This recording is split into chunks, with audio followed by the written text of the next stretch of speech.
La crise du football congolais ayant conduit à la sanction de la FECOFOOT par la FIFA depuis le 6 février dernier est sur le point de connaître une sortie favorable pour le Congo. L'ordonnance de rétractation en annulation de la révocation de la FECOFOOT rendue le 9 mai par le tribunal de grande instance de Brazzaville réhabilite le comité exécutif de la FECOFOOT, comme l'explique ici son avocat à la sortie de l'audience. J'ai une agréable impression de ce que la Cour d'appel de Brazzaville, statuant en matière de référé civil, a restauré et rétabli le comité exécutif de la FECOFOOT dans la légalité, dans ses droits. Après examen de l'entier dossier, après avoir suivi les débats entre les parties, la Cour d'appel a souverainement statué en faveur du comité exécutif. Elle a dit en substance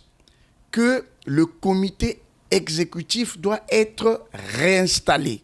Ces comptes doivent être débloqués, les comptes bancaires doivent être débloqués et le président Guy Blaise Mayolas doit continuer à exécuter son mandat électif jusqu'à la fin.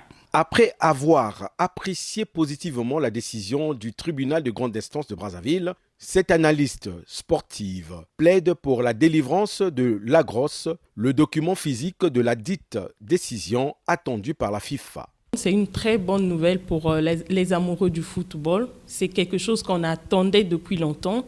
Il fallait qu'on arrive peut-être à ce genre de situation pour que les uns et les autres puissent au moins cerner le problème qui se passe réellement dans le milieu du football.